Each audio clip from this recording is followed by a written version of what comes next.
नमस्कार, मैं अदिति ओझा और आप देख रहे हैं विजडम न्यूज। स्वागत है आपका विजडम टॉप 10 में। इंडोनेशिया ने भारत को सौंपी G20 की अध्यक्षता। अगले साल राजधानी में होगा सम्मेलन। इंडोनेशिया ने भारत को G20 की अध्यक्षता सौंप दी है। इसी के साथ बाली G20 शिखर सम्मेलन समाप्त हो गया। इंडोनेशिया ने भारत को आने वाले समय के लिए समूह की अध्यक्षता सौंपी है। इंडोनेशिया के राष्ट्रपति जोको विडोडो ने बाली शिखर सम्मेलन के समापन समारोह में भारत को G20 की अध्यक्षता सौंपी। भारत आधिकारिक तौर पर 1 दिसंबर से G20 प्रेसिडेंसी ग्रहण करेगा। इस दौरान पीएम मोदी ने अपने संबोधन में कहा कि भारत की G20 अध्यक्षता समावेशी, महत्वाकांक्षी और निर्णायक होगी। अगले 1 साल में हमारा प्रयास होगा कि G20 सामूहिक कार्रवाई को गति देने के लिए एक वैश्विक प्रमुख प्रस्तावक के रूप में काम करे। G20 वैश्विक आर्थिक सहयोग का एक प्रभावशाली संगठन है। G20 में अर्जेंटीना, ऑस्ट्रेलिया, ब्राजील, कनाडा, चीन, France, Germany, Bharat, Indonesia, Italy, Japan, दक्षिण कोरिया, मैक्सिको, रूस, सऊदी अरब, दक्षिण अफ्रीका, तुर्की, ब्रिटेन, अमेरिका और यूरोपीय संघ यानी EU शामिल है। कठुआ दुष्कर्म मामले में सुप्रीम कोर्ट ने हाई कोर्ट के आदेश को कर दिया रद्द। आरोपी पर बालिग के तौर पर चलेगा मुकदमा। 2018 के कठुआ दुष्कर्म मामले पर सुप्रीम कोर्ट ने सुनवाई की। सुप्रीम कोर्ट ने हाई कोर्ट का आदेश रद्द करते हुए कहा कि इस मामले के आरोपियों में से एक शुभम सांगरा पर बालिग के तौर पर मुकदमा चलाया जाना चाहिए, न कि नाबालिग अपराधी के तौर पर मुकदमा चलना चाहिए। सुप्रीम कोर्ट ने साफ तौर पर कहा कि 2018 के कठुआ दुष्कर्म और हत्या मामले के आरोपियों में से एक पर वयस्क के रूप में नए सिरे से मुकदमा चलाया जाएगा। सुप्रीम कोर्ट ने बुधवार को मुख्य न्यायिक मजिस्ट्रेट कठुआ और जम्मू कश्मीर हाई कोर्ट द्वारा पारित आदेशों को रद्द कर दिया। इसमें आरोपी को मुकदमे के लिए किशोर माना गया था। बता दें कि आरोपी को 2019 में कठुआ गांव में 8 साल की बच्ची के सामूहिक दुष्कर्म और हत्या के मामले में गिरफ्तार किया गया था। जून 2019 में पठानकोट की एक विशेष अदालत ने इस मामले में 3 लोगों को आजीवन कारावास की सजा सुनाई थी। केस की बात करें तो साल 2018 में 10 जनवरी को बकरवाल समुदाय से ताल्लुक रखने वाली बच्ची का अपहरण किया गया था। इसके बाद 17 जनवरी को उसका शव शत विशत हालत में बरामद हुआ था। इस सनसनीखेज मामले के खिलाफ पूरे देश में विरोध प्रदर्शन हुए और पीड़ित के लिए न्याय की गुहार लगाई गई। इस विभत्स मामले में जम्मू कश्मीर पुलिस ने 15 पन्ने की चार्जशीट दाखिल की थी, जिसमें कई चौंकाने वाले खुलासे हुए थे। चार्जशीट के अनुसार बकरवाल समुदाय की इस मासूम बच्ची का अपहरण, रेप और मर्डर इलाके से इस अल्पसंख्यक समुदाय को हटाने की एक सोची समझी साजिश का हिस्सा थी। दोषियों के खिलाफ जम्मू कश्मीर में लागू आरपीसी के आधार पर सजा सुनाई गई थी। नामांकन वापस लेने पहुंचे आम आदमी पार्टी प्रत्याशी कंचन जरीवाला। आम आदमी पार्टी ने बीजेपी पर लगाया था अपहरण करने का आरोप। गुजरात में चुनावी उठापटक जारी है, सियासत तेज हो रही है। इसी बीच आम आदमी पार्टी ने बीजेपी पर अपने प्रत्याशी कंचन जरीवाला को किडनैप करने का आरोप लगाया था। वहीं कंचन जरीवाला अपना नामांकन वापस लेने चुनाव अधिकार के कार्यालय में पहुंचे। गुजरात के सूरत ईस्ट से चुनाव लड़ रहे आम आदमी पार्टी के प्रत्याशी कंचन जरीवाला अचानक लापता हो गए थे।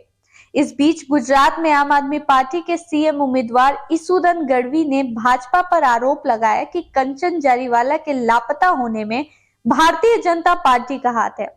ईसूदन गढ़वी के मुताबिक कंचन जरीवाला के साथ साथ उनका पूरा परिवार भी गायब है। अभी तक कंचन जरीवाला की तरफ से कोई बयान तो नहीं आया, लेकिन इतना जरूर है कि चुनावी प्रत्याशी का ऐसा गायब हो जाना और फिर अचानक आकर अपना नामांकन वापस ले लेना इसके तरफ इशारा जरूर करता है कि दाल में कुछ काला जरूर है। वहीं दूसरी तरफ बीजेपी ने आम आदमी पार्टी के सारे आरोपों को बेबुनियाद और झूठा बताया है। हरियाणा में सड़ा 45,000 टन गेहूं, जिम्मेदार के खिलाफ होगा एफआईआर दर्ज।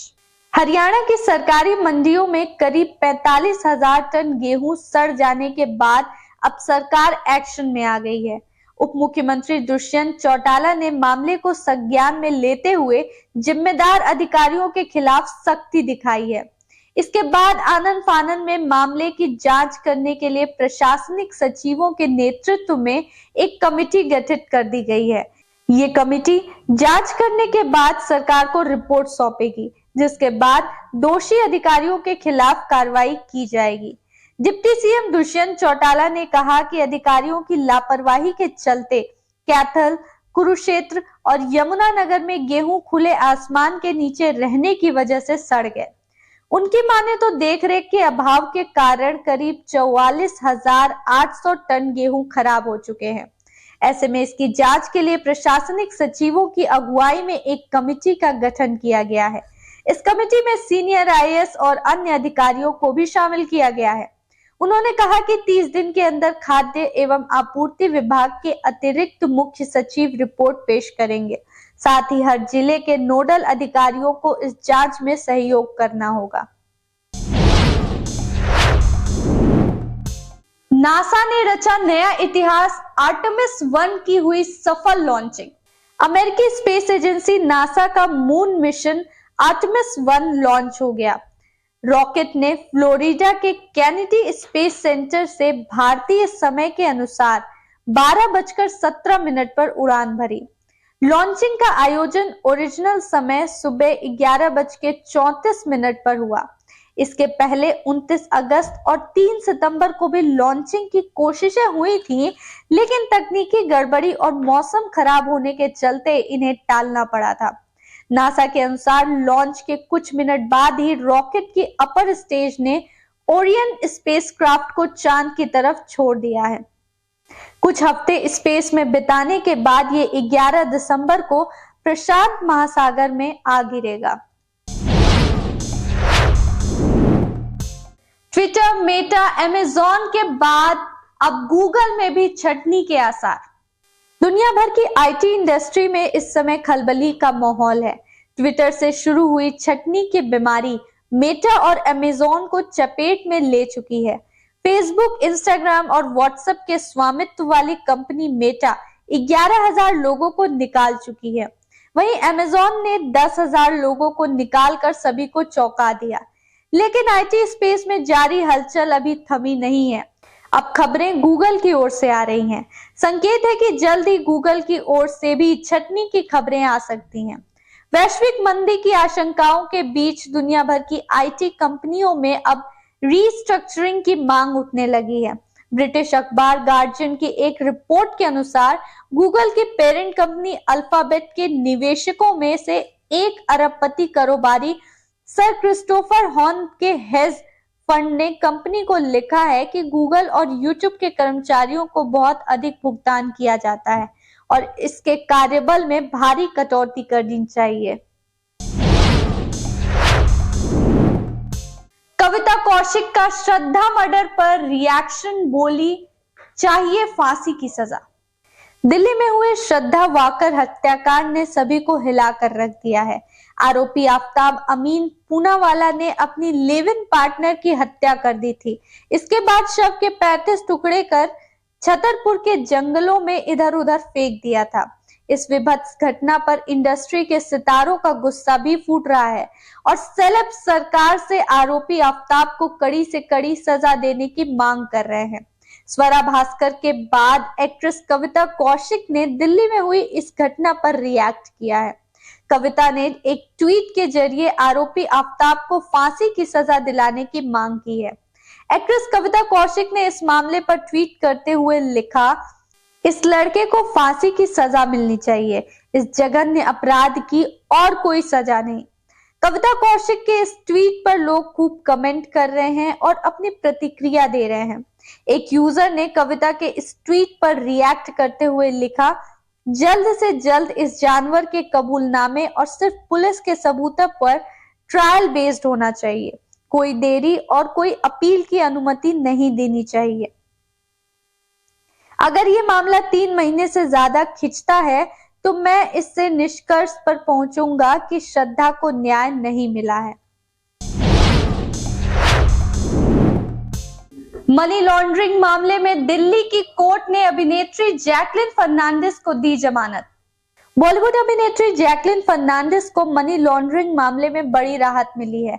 पटियाला हाउस कोर्ट ने 2 लाख रुपए के निजी मुचलके पर उन्हें जमानत दे दी है।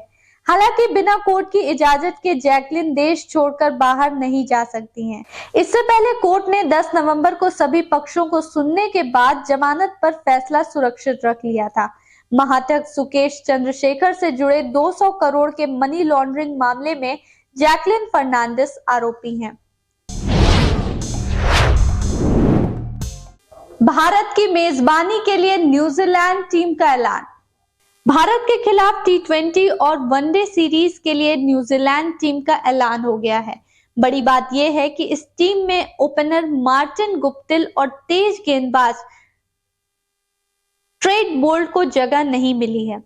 3 मुकाबलों की T20 सीरीज का पहला मुकाबला 18 नवंबर को खेला जाएगा। टीम के कोच गैरी स्टीट ने कहा है कि बोल्ट गुप्टिल जैसे एक्सपीरियंस खिलाड़ियों को छोड़ना आसान नहीं था, लेकिन हमें आगे देखना है। कुछ महीने पहले जब बोल्ट ने कीवी क्रिकेट के अनुबंध से बाहर निकलने का विकल्प चुना था, तभी हमने संकेत दिया था कि केंद्र या घरेलू अनुबंध वाले खिलाड़ियों को प्राथमिकता दी जाएगी। हमने वही किया। व्हाइट बॉल के टॉप ऑर्डर में फिन एलन की सफलता का मतलब है कि गुप्टिल को बाहर होना होगा। ये दोनों टीमें ऑस्ट्रेलिया में खेले गए T20 वर्ल्ड कप के सेमीफाइनल राउंड से हारकर बाहर हो गई थी। न्यूजीलैंड को पाकिस्तान ने 7 विकेट तो भारत को इंग्लैंड ने 10 विकेट से हराकर बाहर का रास्ता दिखा दिया था। फाइनल में इंग्लैंड ने पाकिस्तान को 5 विकेट की शिकस्त दी थी। ऑस्ट्रेलिया दौरे के लिए भारत की 23 सदस्यीय पुरुष हॉकी टीम की हुई घोषणा। अनुभवी ड्रैग फ्लिकर हरमनप्रीत सिंह आगामी ऑस्ट्रेलिया दौरे के लिए भारत की 23 सदस्यीय पुरुष हॉकी टीम के कप्तान होंगे। हॉकी इंडिया ने मंगलवार को टीम की घोषणा की। भारतीय टीम 26 नवंबर से एडिलेड में शुरू हो रहे दौरे पर 5 मैच खेलेगी, जो अगले साल होने वाले विश्व कप की तैयारी के लिए अहम है। FIH विश्व कप 13 से 29 जनवरी तक भुवनेश्वर और राउरकेला में खेला जाएगा। अमित रोहिदास को टीम का उप कप्तान बनाया गया है। भारतीय हॉकी टीम के मुख्य कोच ग्राहम रीड ने एक विज्ञप्ति में कहा, आगामी ऑस्ट्रेलिया दौरा FIH हॉकी विश्व कप 2023 के प्रबल दावेदारों में से एक के खिलाफ खुद को जांचने का सुनहरा मौका है। उन्होंने कहा, हमने अनुभवी खिलाड़ियों के साथ युवाओं को भी चुना है ताकि अपनी टीम की गहराई का आकलन कर सके। फॉरवर्ड पंक्ति में मनदीप सिंह, दिलप्रीत सिंह, अभिषेक और सुखजीत सिंह होंगे, जबकि मध्य क्रम की कमान गुरजंत सिंह, आकाशदीप सिंह, मोहम्मद राहिल मोहसिन, राजकुमार पाल, नीलाकांता शर्मा, शमशेर सिंह, हार्दिक सिंह, मनप्रीत सिंह और सुमित संभालेंगे।